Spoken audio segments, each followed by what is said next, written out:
Hi, I'm Dorian Lamb, and welcome to Season 2 of Start with the Close in Mind. In real estate, business, and life, the people who win aren't the ones who react. They prepare, they think ahead, they see the close long before the rest of the room does. After a year of conversations with top operators and decision makers, this season goes even deeper into what it takes to close deals the right way. We'll break down the strategies, the mistakes, the mindset, and the real stories that reveal how successful people navigate complexity and come out on top. Every episode brings insights from leaders who have been in the trenches and can show you the difference between hoping a deal closes and engineering the outcome from the start. This is Season 2 of Start with the Close in Mind. Let's dive in. Hello, and welcome to the next episode of Start with the Close in Mind. We are here with Terence Tubridy today. Today's episode is about something most people only see from the outside. People see the restaurant, the rooftop, the hotel bar, the experience. What they usually don't see is the operation underneath it. And in New York, that's especially true. A lot of concepts are around the excitement of opening something new, but the fact of the matter is that much are really still around after 5 or even 10 years later. My guest today, Terence Tubridy, has spent decades building out in hospitality concepts across New York and in Florida. But today we're going to focus on New York. Hospitality, including venues like Park Avenue Tavern, Refinery Rooftop, Park or Quinn, the Rockaway Hotel, and several others. Several others, including one of the best known rooftops in the Refinery. What interests me most about his perspective is that he came up through entry level of the business first and worked his way all the way up. He started working in hospitality at a young age, learned the business from the ground up, and eventually built one of New York's most recognized hospitality platforms. He's also helped develop the Rockaway Hotel, which wasn't just a hospitality project. It was tied to bringing investment jobs and attention back to a community he grew up around in Rockaway. So today, I want to talk about what actually makes hospitality business work, why some concepts last while others disappear, and how hospitality intersects with real estate. That's what we are at the end of the day, real estate, and what operators learn after years of being inside the business. So Terence, welcome to the show. Let's start with your background and how you even got into hospitality. Thank you for allowing me to share my story, Dorian. Of course. I grew up out in Rockaway Beach in a small town called Broad Channel, an island right off of JFK Airport. There's two inhabitable islands in New York besides Manhattan, Long Island, the City Island, and then there's Broad Channel Island. My father owned a seasonal restaurant across the bridge and called Pier 92, and he made his sons work there, just like any good Irish American would. So Yeah. grew up in the business, bar backing, busboy, server, and then eventually came to love it. It became ingrained, and went to college. Went to high school in Manhattan, and so my network of friends grew, and obviously perspective. And then I went to college at the University of Mount St. Vincent and in the Bronx. So stayed New York through and through, and all those years worked in various bars, restaurants, and some large hospitality groups, and literally did everything kind of in the business, and quickly realized, like, I think this is what we're going to do, or I'm going to do for the rest of my life. Yeah. I mean, so you kind of got that feeling going through it, and then as you mentioned, based off the network or the people that you were around, how much of your operating style comes from having done those jobs yourself, right? Because obviously you got to plan out how you're building out these concepts and the experience and so forth. So could you reflect a little on that? Yeah, what you quickly learn is there's no job beneath you. So you can be the GM of, a five-star luxury property, but at the end of the day, we are all here to make the engine turn on, and that includes, if your dishwasher doesn't show up, and you're potentially going to be dishwashing. If your bartender doesn't show up, potentially going to be bartending. Whatever you can do to keep that engine on. One of the challenges of that is, as you grow a hospitality group, is remembering that, but also ingraining that in the rest of your team, so it always kind of stays there. And I think one of the examples for us is making sure that we have a career development line, right? So if we go and hire a busboy or even a server or bartender, we're keeping an eye on them and dropping little hints like, "Hey, you want to do something else? Do you want to do something else? Do you want to learn other things about the business?" And hopefully some of that sticks, where they'll eventually either move into management and then eventually either open up their own place or open up a place with us. So I think through the years, again, remembering that humility of just again, like there is no job beneath you. Yeah, I love how you're what I would call nurturing the group that, works together with you and helping operate what you have. So, I feel like many people really misunderstand hospitality sometimes, right? Whether it be a restaurant or a rooftop. From your mind, as you plan for it, it, what is hospitality to you? Is it about the food? Is it about the drinks? Is it about how it looks? Is it all of it? Like, where do you start? There's so many definitions of hospitality, and number one, it's ingrained in us as humans, right? On both sides of it. To be of service, right? There is a certain, you know, humane ideal there, right? And then to be served. Both things on both sides of that coin touch the deepest parts of what it is to be human.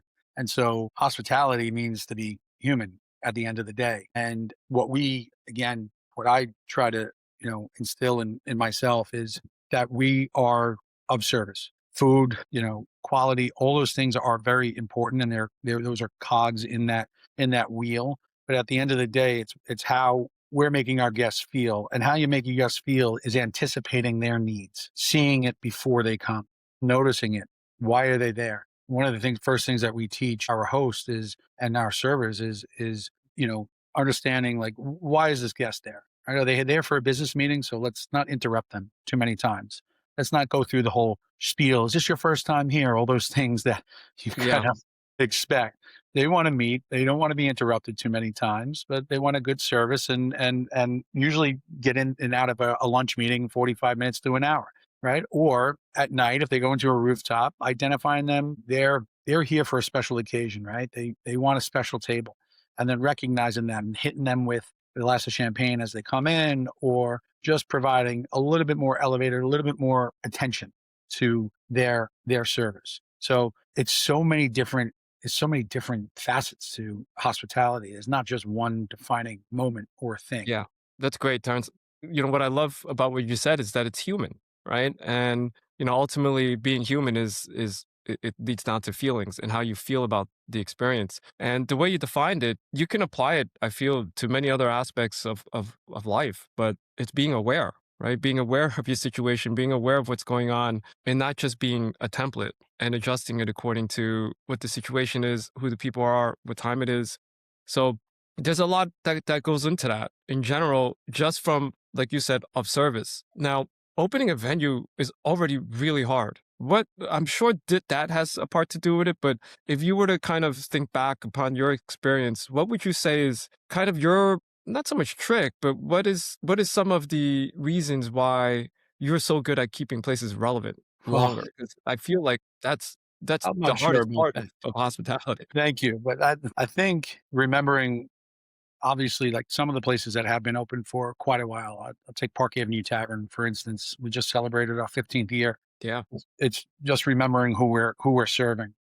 And luckily there we're on 39th Street and Park Avenue, and we border a residential neighborhood, and we border a very commercial neighborhood. And we have office tenants above us and above, and then we have, neighbors. And going back to that fact of, like, we have to make sure that the hospitality isn't so corporate driven there, that there is a balance between our specials, whether it be on a Saturday, Sunday, where a lot of the residents are going to visit us, or on a Monday, Tuesday night when we're slower, where a lot of the suits aren't coming in. Yeah. And again, just you hit the nail on the head, just being aware. So Park Avenue Tavern, even just designing or concepting the space, there was two or three restaurant concepts there that turned over probably in a 12-year span. And we've been there 15 years. We did a very classic style, very classic tavern style. And we thought that really important that have that center bar. And all those little minor details actually add up, I think, to its longevity. And you don't realize it until you're, you're looking back, like, man, that was a smart thing we did there, whether it was by accident or intentful to do it. And then recognizing that, hey, how do we replicate what worked there Mhm. somewhere else? How do we, Park Avenue, Parker and Quinn, which is right down the block on the 6th Avenue side, is Park Avenue Tavern 2.0. And we wanted to kind of replicate what we did there because it was successful. And again, we're now in our 13th or 14th year there, and we're as successful today as when we first opened, which is, you can't say that for a lot of restaurants in New York. And it's painstakingly, through multiple mayor administrations and multiple governor administrations and laws changing and the ABCs of all the bureaucratic kind of bullshit that you have to deal with. Yeah. It is no wonder why restaurants struggle in New York, especially, but across the country. It's just, you have to hit, like flying an airplane, right? 2 million things have to come together for an airplane to work. All those things need to work together. It's same goes for a restaurant, right? Even before somebody's getting there, you're looking at your online profile, you're looking at your social media feeds, you're looking at your reviews, you're looking. So like even the curb appeal back in the day, like, man, that's a really beautiful place outside. You're realizing that the beautiful place outside starts online. And when people get there, the expectations kind of need to match what you're putting out there. Restaurants didn't have to deal with that 25 years ago. They really Yeah. they had to worry about a few reviews, they had to worry about consistent base, but now there's so many more different facets. And layer into that, as you know, the reservation systems, the delivery systems. It is mind-boggling what a restaurateur has to face and the challenges and keeping up with it. Yeah. Besides putting a salad or a cold, hot meal Right. out to a guest, which is challenging in itself. So I don't Yeah. know where the It question went, but I'll keep going. no, I mean, look, you're definitely answering it, right? And it's already known out anecdotally that it's hard to start a restaurant, operate it, and have it persevere. You've done it how many times over now? I mean, how many different concepts in I mean, we've restaurants? opened, well over 30 places, and currently we have about 18, 19 concepts open, but things don't work out sometimes and you have to pull the plug on them, and other things like you lose your lease, neighborhoods change around you. Yeah. And that's just nature of the beast. I mean, that's why you really need to think long term, Yeah. right? I When mean, you're concepting. I mean, 30. I mean, that's astounding, right? And Yeah. you're already kind of hitting on where I want to cover next in terms of, in general, it just feels like everything's working against you, right? And you have to kind of combat that and work through it. A big part of it is real estate, right? At the end of the day, start with the close in mind is a real estate show. And there's a high element of finding the right real estate and then the owner of the real estate and ultimately what becomes a partner in the business. What I feel you hear often are, generally it's not even the restaurant when it does move on. It's whoever owns the building or the owner of the location itself that kind of gets in the way. What are your kind of, and you could reflect on being fortunate, but I feel like a big part of it is also understanding who you're working with. How do you go about figuring out whether or not somebody's operator friendly, right? Unfortunately, in New York, especially, your business relies on a really strong landlord tenant relationship, right? And also setting the ground rules up right from the start with the lease and lease negotiations. And then eventually, as far as like as our hospitality group, we are looking to be an amenity of a building or amenity of their portfolio.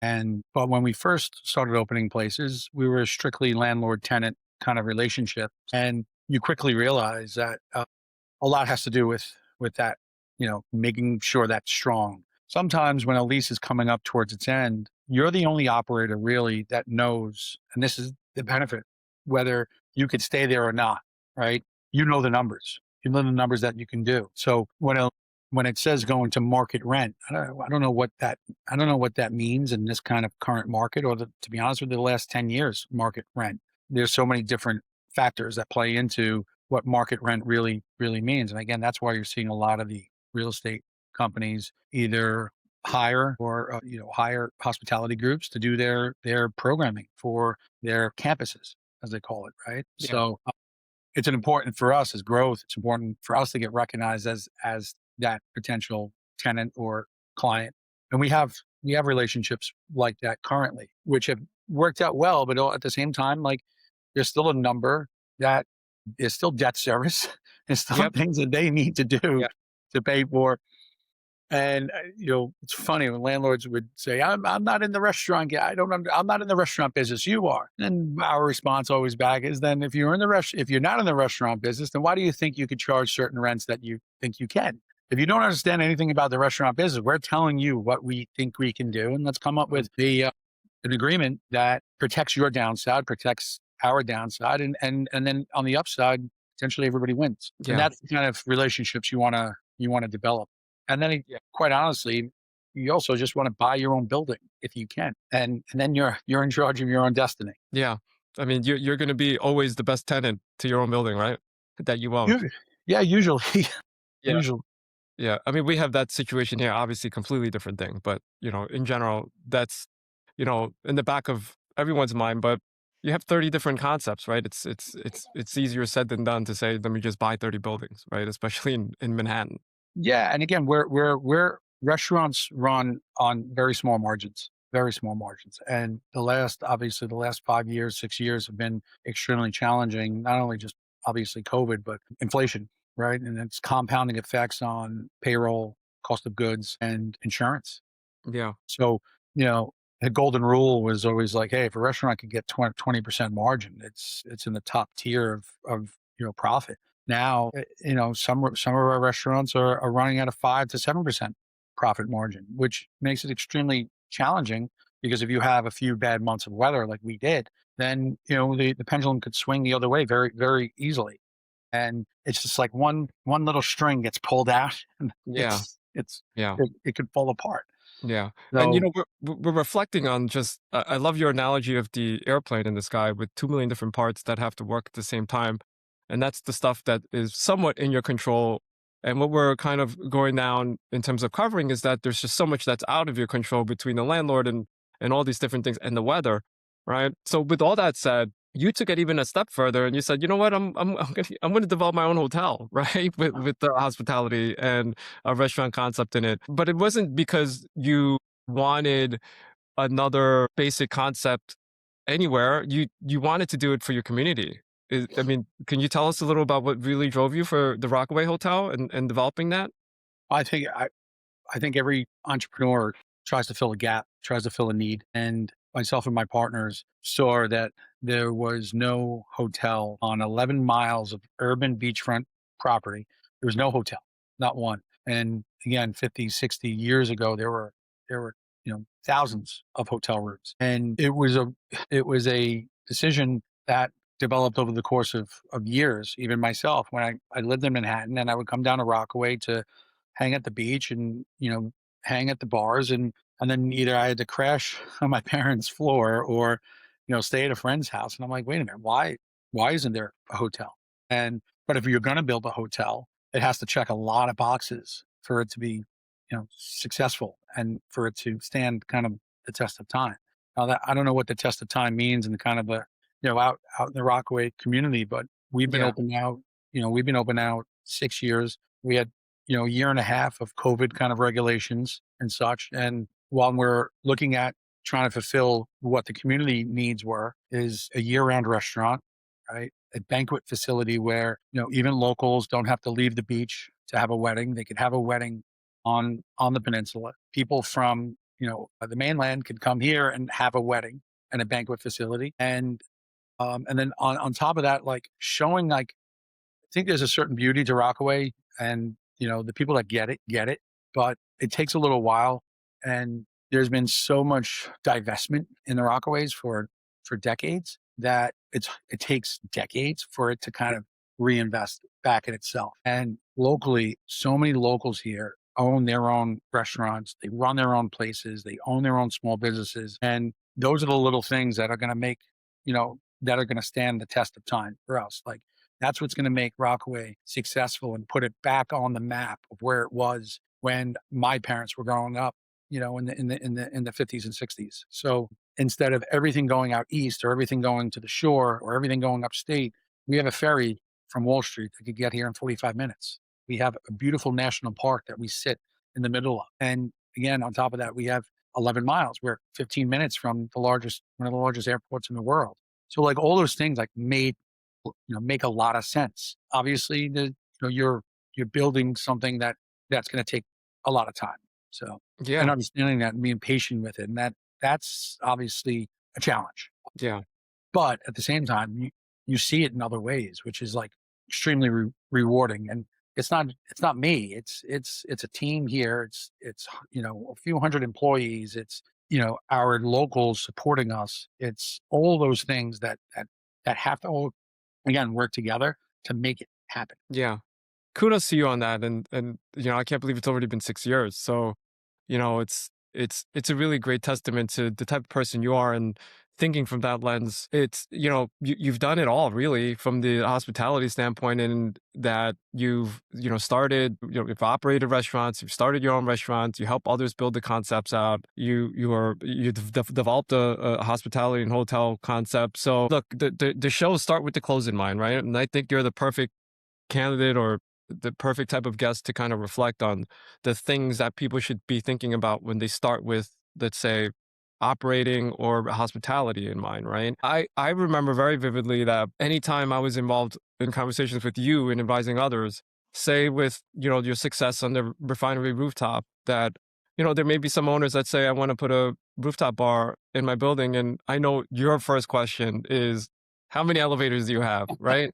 That's exactly what I mean by start with the close in mind, right? It's what are some of the things that you would recommend for those out there that are thinking hospitality, or the owners of buildings that are thinking rooftops? Obviously you could pick anywhere here. There's a lot to talk about from that lens, but what would you say is your kind of first one or two things that you think of would start with the, hospitality concept in mind? Well, it is a young person's business, right? We usually you're employing this is their first job, right? So I'll even go back to like if you're opening your own place, it takes years, months to get approval and to go through it, potentially fundraise, all those things. So I think the first thing you need is patience, which is, sometimes extremely frustrating because you want to get it done, you want to get it open. But so first rule of thumb is patience. You got to be willing to sacrifice all of your weekends, all of your holidays. You have to be willing to sacrifice basically that, 5 day a week work structure, and that this will become a part of your life and your livelihood. And if you're willing to sacrifice all those things, then yeah, go for it. The next part of that is making sure you ask for help, ask for opinions, get feedback, take that feedback, hire the right people to review leases, all of those things that you would normally do. But the first thing is, are you ready to sacrifice time with your family? Are you ready to sacrifice time with your friends? Yeah. All of those things. And what's even better about this industry, which is great, is that you can learn this industry, get paid for it while you're learning, right? So I want to go to culinary school. Fantastic. Have you worked in a professional kitchen before?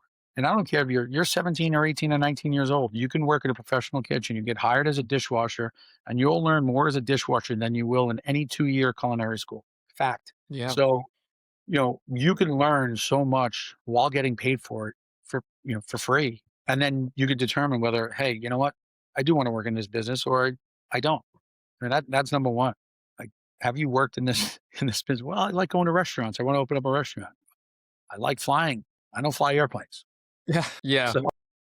So So it's a young person's business, right? It comes down to the people, of course, and it comes down to an obscene amount of patience and kind of forethought into the future with regards to what you're really doing and whether or not you want to do it, right?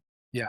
Well, by the time you realize, hey, this is what I potentially want to do, it's never too late to go and do it. I don't want to make sure that I don't want to take that away. I mean, McDonald's founder, right, started at 52, right? So it's not saying that, but it is a sacrifice that probably when you're younger, you're willing to make because like ignorance is bliss. You don't know what you don't know, and especially in this business. Yeah.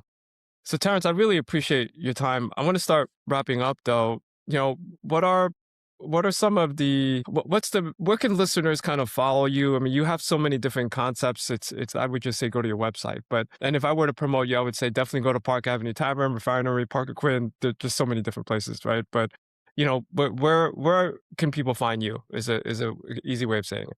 Yeah. Personally, I'm on Instagram, T Tubridy, T Tubridy, Tubridy, and then follow us on Instagram. It's probably the best way. IGC Hospitality, and all of our concepts are promoted there. and then IGCHospitality.com. IGC stands for In Good Company. And one of the, again, like our DNA is all of our places need to kind of be in good company. So like that's all that all kind of hopefully aligns through all of our spaces. Yeah. You all understand when you're in an In Good Company Yeah, that's the through restaurant, line. it's a Yeah. through one for sure. I love that. I think that's a great way to kind of end it because we're in good company now, and we want you others to join us in good company. So today's conversation really comes down to something that some of us know. Opening a hospitality venue is really hard, but something that others maybe discount, which is keeping it relevant, is even harder, especially in New York, where competition is constant, expectations are really high. There's just so much that's out of your control between the political dynamic and weather and things of all that sort. So you really need fortitude and you really need patience and you really need to think long term when even considering a hospitality concept. What stood out to me, Terrence, today about our discussion is it's not even just about the hype around opening a new concept or opening a new location. It's really about having the right people in there, being aware, being consistent, being adaptable to the situation, and having a culture where people are helping each other out, learning other things, and execution, right, over time. So, to wrap it all back in, when you start with the close in mind, you have to really stop thinking about just all the stuff that goes into opening night, which is really important. You really need to start thinking about what allows a concept to still be working years later, which Terrence embodies. Thank you again, Terrence. And I hope the audience found something here that Thank was you. helpful to them. Thank you, Doran. I appreciate you and your friendship over the past few years. It's great to catch up with you. It's in good company.